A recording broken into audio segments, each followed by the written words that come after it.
Good morning, students.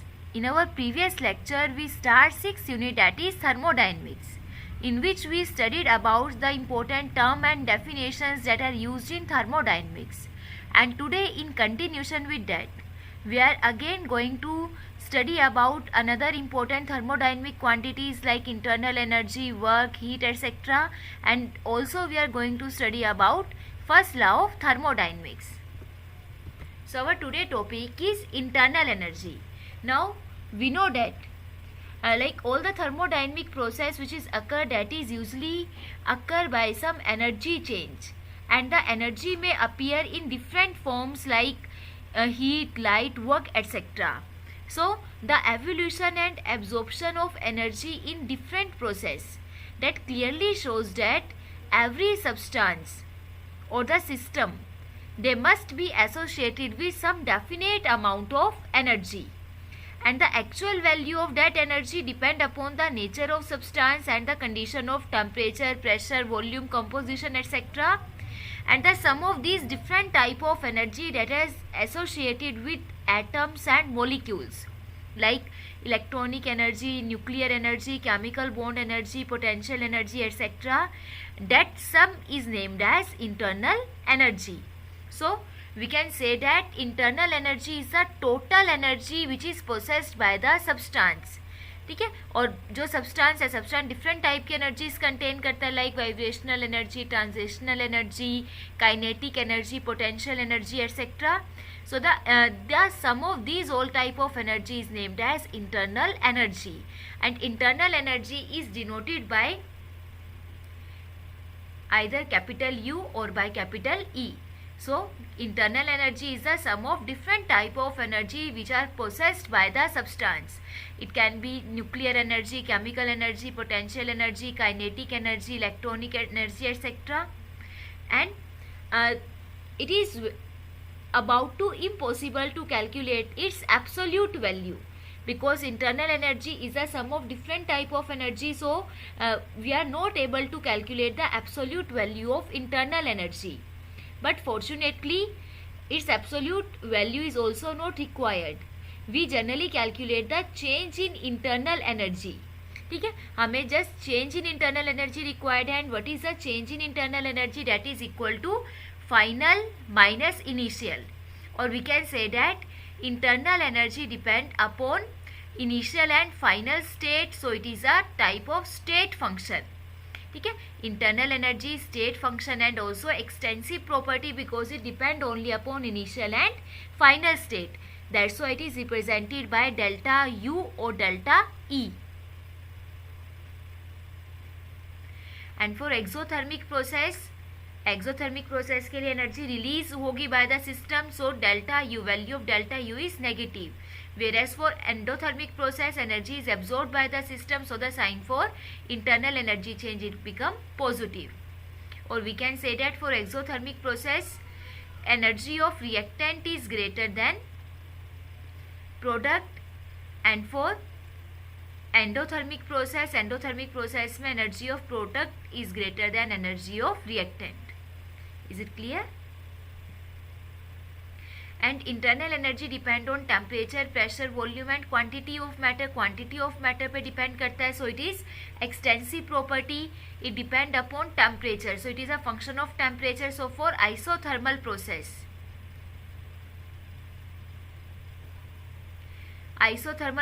when temperature remain constant, the value of delta U it become 0. ये बहुत important point है for numerical portion also. For isothermal process, internal energy change is always equal to 0, and we can calculate the change of internal energy when heat is passes in or out of the system, when work is done on or by the system, and when matter enters or leave the system. ठीक है, हम basically 3 type से internal energy change calculate करते हैं, heat, work और energy. यहाँ पे एक एनर्जी की वैल्यू भी आ जाएगी और मैटर. ठीक है, व्हेन हीट एब्जॉर्ब्ड और evolved by the system, work is done on और बाय द सिस्टम, और व्हेन मैटर एंटर और leaves the system.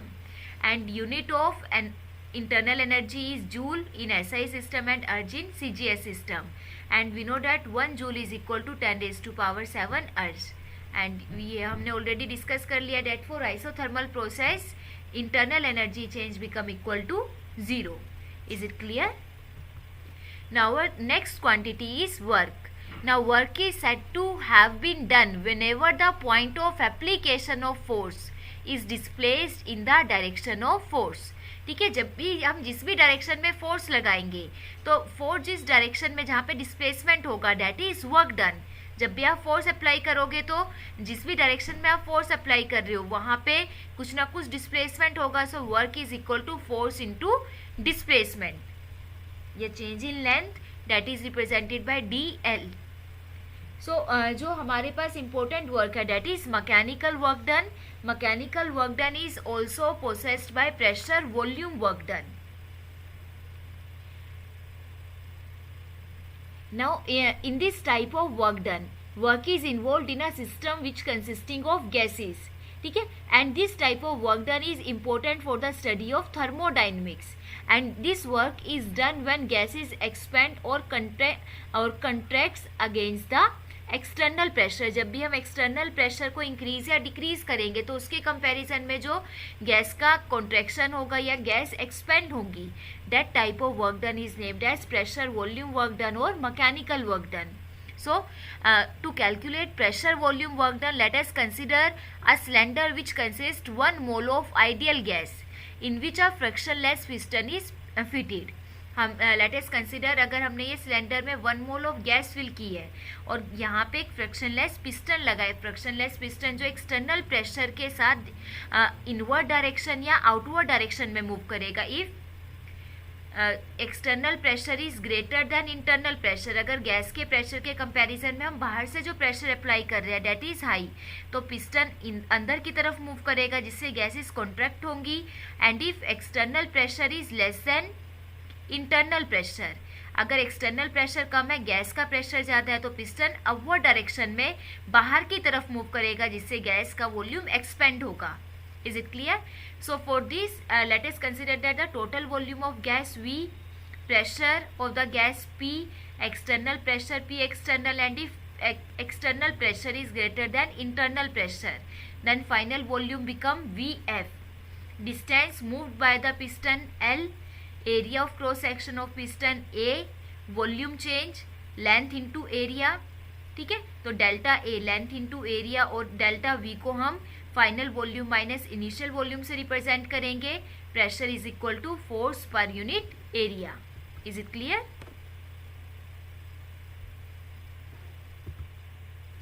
Now if pressure is force per unit area तो यहाँ से फोर्स किसके इक्वल आ गया? Pressure into area. We know that work done is equal to force into distance. तो in terms of pressure if we take pressure as external pressure, ठीक है, अगर हमारा एक्सटर्नल प्रेशर इंटरनल प्रेशर से ज़्यादा है तो हम यहाँ पे जो फोर्स को प्रेशर की टर्म में लेंगे प्रेशर को हम एक्सटर्नल प्रेशर से सिग्निफाई करेंगे. External pressure into area into length, length into area that is volume P external minus delta V, because here volume जो लेंथ है length that is small change. तो जो वॉल्यूम आपका work done आ जाएगा work done in terms of pressure volume that become minus P delta V. अब यहाँ पे हमने माइनस साइन क्यों लिया है? यहाँ पे एक्सप्रेशन में तो कहीं पे भी नेगेटिव नहीं आया तो हम ये नेगेटिव साइन क्यों ले रहे हैं? Now negative sign is used for work done by the system in case of expansion in volume by convergence. ठीक है, अब यहाँ पे जो नेगेटिव साइन है नेगेटिव साइन जस्ट इंडिकेट कर रहा है वर्क डन बाय एक्सपेंशन और कंप्रेशन. अब यहाँ पे देखो volume change V2 minus V1, initial volume final volume minus initial volume. तो अगर एक्सपेंशन का हम केस लेते हैं इन केस ऑफ एक्सपेंशन, एक्सपेंशन में जो फाइनल वॉल्यूम है गैस का वो एक्सपेंड होगा. V2 is greater than V1, तो जो वॉल्यूम है वॉल्यूम डेल्टा वी की वैल्यू आपकी पॉजिटिव आएगी. अब एक्सपेंड कब होगा? When work is done by the system. Gases expand कब होगी? When work is done by the system. अगर बाय द सिस्टम अगर सिस्टम वर्क कर रहा है that work done is always negative. और अगर हम कॉन्ट्रैक्शन का केस लेते हैं इन case of contraction work is done on the system, system पे वर्क होगा, so work done is always positive. तो कंट्रैक्शन में जब एक्सटर्नल प्रेशर इंटरनल प्रेशर से हाई होगा, in that case final volume become less than initial volume, क्योंकि gas के particles पास पास आएंगे। अगर if final volume is less than initial volume, तो ये वाली टर्म नेगेटिव आ गई, नेगेटिव नेगेटिव बिकम पॉजिटिव।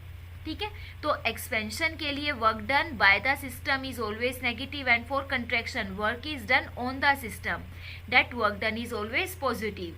तो इस वैल्यू में को सिग्निफाई करने के लिए we take negative sign with the formula of work done.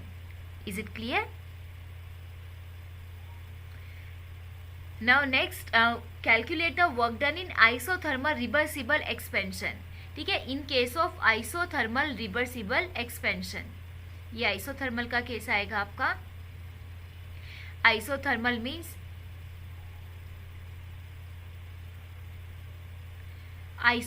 Means at constant temperature. Now if gases expand isothermally from volume V1 to V2, तो यहाँ से हम ये लिमिट अप्लाई कर देंगे वॉल्यूम V1 से V2। ठीक है, इंटीग्रेशन करेंगे टोटल चेंज कैलकुलेट करने के लिए। अब यहाँ पे आपका प्रेशर एक्सटर्नल प्रेशर है, when we take the pressure in terms of internal pressure, तो एक्सटर्नल प्रेशर इंटरनल प्रेशर के कंपैरिजन में आइदर डीवी जो इंक्रीज हो सकता है या डिक्रीज हो सकता है।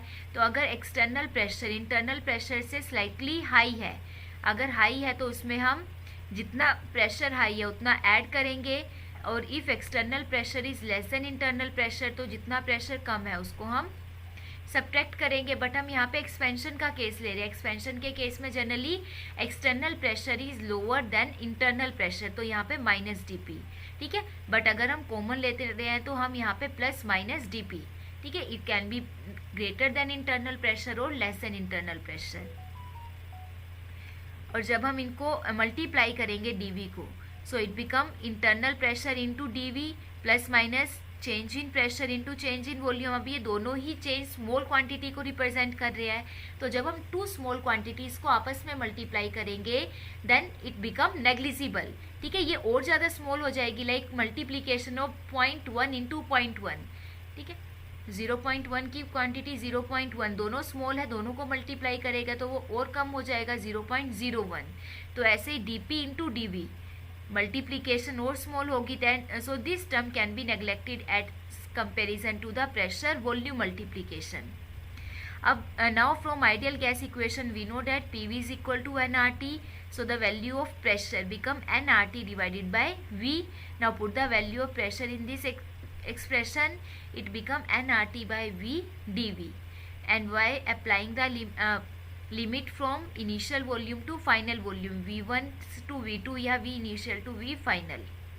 अब यहाँ पे जब हम इंटीग्रेशन करेंगे nRT आइसोथर्मल प्रोसेस है, टेम्परेचर कांस्टेंट रहेगा, R वैसे ही कांस्टेंट है, ये वाला फैक्टर आपका कांस्टेंट है, तो इंटीग्रेशन किसकी होगी 1/v dv, और किसी भी इन्वर्स फंक्शन की integration is equal to natural log v।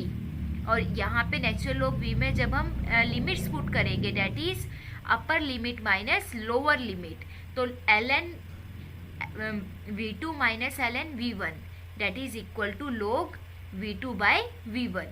ठीक है, इसको इंटीग्रेशन सोल्व करके हमारे पास ये वाली वैल्यू आ जाएगी। Now natural log is equal to 2.303 of simple log।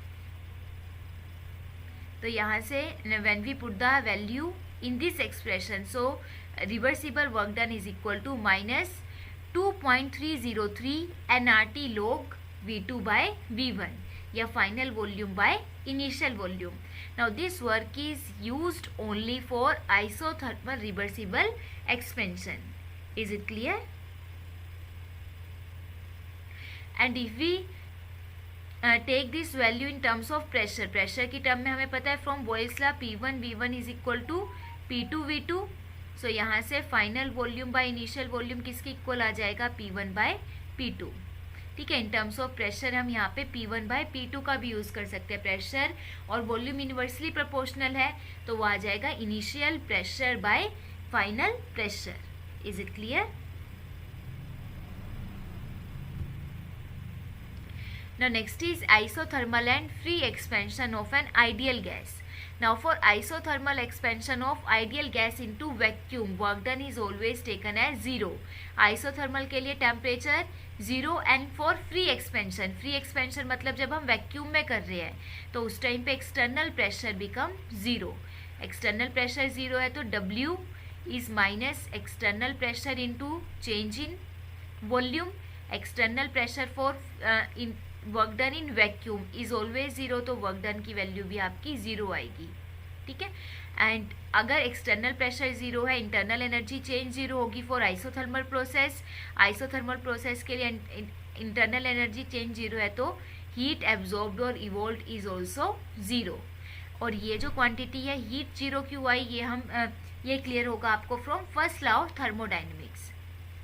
And for isothermal irreversible change के लिए Q is equal to minus W. ठीक है.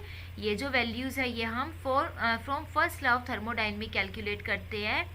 From first law of thermodynamic Q is equal to delta U minus W. आइसोथर्मल के लिए delta U 0 होगा internal energy change, तो Q is equal to minus W, that is P external into delta V. For isothermal reversible change, Q is equal to minus W, that is nRT log V2 by V1. ठीक है. और natural log को जब हम simple log में convert करेंगे that is 2.303 nRT log V2 by V1 या final volume by initial volume. For adiabatic change के लिए हीट चेंज इज 0, Q की वैल्यू 0 आ जाएगी, तो internal energy change is equal to adiabatic work done. Is it clear? Now change in internal energy by transfer of heat. Now internal energy of a system can be changed by the transfer of heat from the surrounding to system without doing work. So we can say that delta U is equal to Q.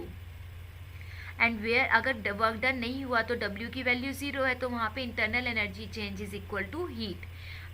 Where heat Q is a heat absorbed by the system.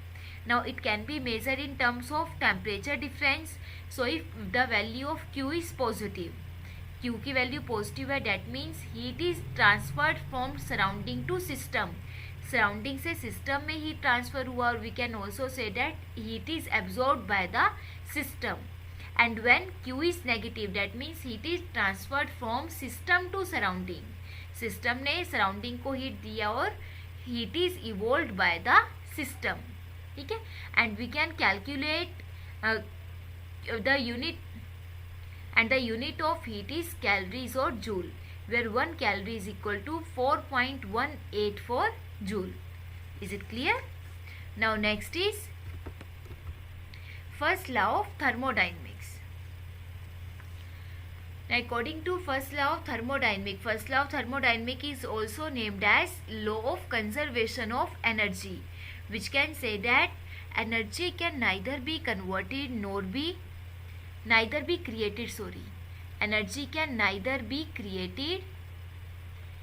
nor be destroyed in a chemical reaction, but it may convert it from one form to another form. Or we can say that total energy of the universe it remain constant, although it may undergo transformation from one form to another form, or the energy of an isolated system always remain constant. And how can we theoretically justify the first law of thermodynamics? Now if we check some daily examples of first law of thermodynamics, like electrical plug.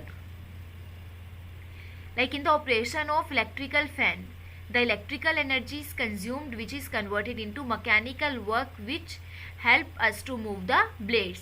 ठीक है. जैसे ही हम switch को on करेंगे तो जो electrical energy supply होगी वो जो फैन के ब्लेड्स को मूव करने में कन्वर्ट हो जाएगी, and that is we can say that is converted into mechanical work. Heater को अगर हम ऑन करते हैं, ठीक है, अगर तो उस केस में क्या होगा, जो इलेक्ट्रिकल एनर्जी हम सप्लाई करेंगे to the heater that is converted into heat energy. ठीक है, वो हीट में कन्वर्ट होगा. क्लियर है ये? And what are the mathematical expression for first law of thermodynamic?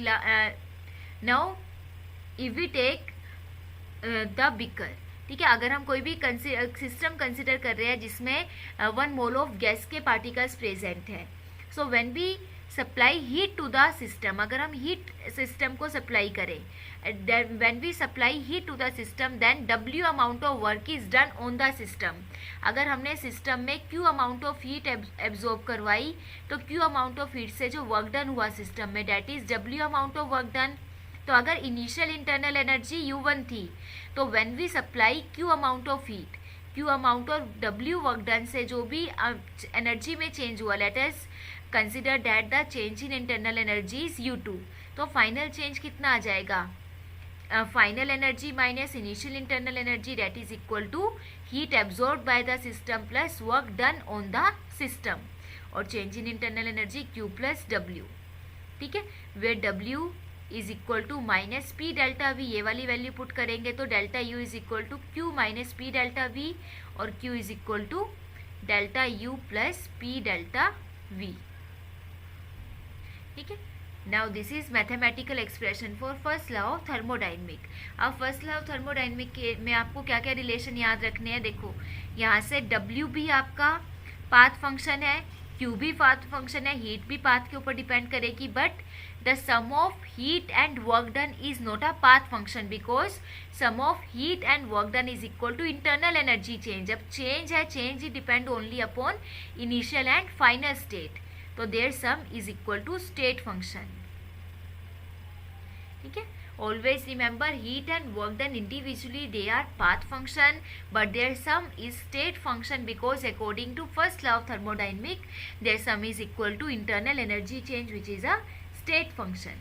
Is it clear? And internal energy change is a function of temperature, temperature का function है. तो आइसोथर्मल प्रोसेस के लिए for isothermal process delta U is equal to 0, delta U 0 है तो Q की value किसके equal आ जाएगी, Q is equal to minus W for isothermal process. And for adiabatic process, adiabatic process के लिए Q इज इक्वल टू 0 तो internal energy change is equal to work done. Work done हम adiabatic work done इसको कहेंगे. Is it clear? So these are the important facts about first law of thermodynamic. Now let's discuss some numerical that are based on first law of thermodynamic. So first numerical is a gas contained in a cylinder fitted with a frictionless piston expand against a constant external pressure of 1 atmosphere. यहाँ पे external pressure की value given है 1 atmosphere and when the cylinder is fitted with a frictionless piston the gas expand from volume 5 liter to 10 liter. तो delta V की value कितनी हुई, delta V is V2 minus V1, final volume 10 litre, initial volume 5 litre, so it become 5 liter. In doing so it absorb 400 joule of energy. Amount of energy absorbed is 400 joule. ठीक है, determine the change in internal energy. We have to calculate change in internal energy. Now from first law of thermodynamic we know that delta U is equal to Q minus P delta V. Q की value है 400 joule, P is 1 atmosphere minus and delta V is 5 litre. तो ये क्या बना 400 joule minus 5 atmosphere litre. अब देखो यहाँ पे दोनों यूनिट्स डिफरेंट आ गई. अब जो थर्मोडायनेमिक में जितने भी आपके न्यूमेरिकल्स आएंगे, न्यूमेरिकल बिल्कुल सिंपल है बट आपकी यूनिट्स में आपको थोड़ा सा ध्यान रखना पड़ेगा. आपको यूनिट पे मेन फोकस करना है कि जब भी आप न्यूमेरिकल कर रहे हो तो हर एक फैक्टर में यूनिट आपकी सेम आएगी. अब यहाँ पे आपकी Q की वैल्यू जूल में ले रहे हैं और P डेल्टा V मतलब जो वर्क डन है, वर्क डन आपका लीटर एटमॉस्फेयर में आया. So convert this unit in joule also. Now for conversion 1 litre atmosphere is equal to 101.33 joule. ठीक है, इसको हम इसमें कन्वर्ट करेंगे तो 400 joule minus 5 into 101 into 10 raised to power into 33 joule. And now by solving this equation delta U become equal to 106.65 joule. ठीक है, unit पे ही मेन ध्यान रखना है, बाकी तो सारी वैल्यूज आपको गिवन थी, जस्ट हमने वैल्यू को फॉर्मूले में ही पुट किया है. Now next, in a process 700 joule of heat is absorbed. Q की वैल्यू आपको गिवन है 701 joule absorb by the system, absorb हुई है तो क्योंकि वैल्यू पॉजिटिव होगी. And 394 joule of work is done by the system. Now work is done by the system, system ने work किया है तो ये जो वर्क डन होगा that is negative. What is the internal energy change? Internal energy change हमें पता है delta U is equal to Q plus W. Q की वैल्यू 701 और वर्क डन इज -394 जूल. ठीक है, बिल्कुल सिंपल है, आपको जस्ट सब्ट्रैक्ट ही करना है. 307 जूल. बट यहाँ पे देखो साइन का ध्यान रखना था. अब यहाँ पे आपको गिवन नहीं है कि नेगेटिव पॉजिटिव है, आपको ये यहाँ से देखना पड़ेगा. अगर यहाँ पे आता है कि work is done on the system, on the system पे work done positive, work is done by the system तो ये नेगेटिव. अगर आप नेगेटिव की जगह पॉजिटिव वैल्यू लोगे तो ये सारा ही गलत होगा. ठीक है, तो न्यूमेरिकल्स वैसे सिंपल है, फॉर्मूला बेस्ड है, बट जो यूनिट की जो भी आपकी क्वांटिटीज़ है, क्वांटिटीज़ की यूनिट पे और उनके साइन पे मेन फोकस रखना है आपको. क्लियर है ये? I hope you understood what is internal energy, work done and first law of thermodynamics and the numericals related to first law of thermodynamics. Thank you and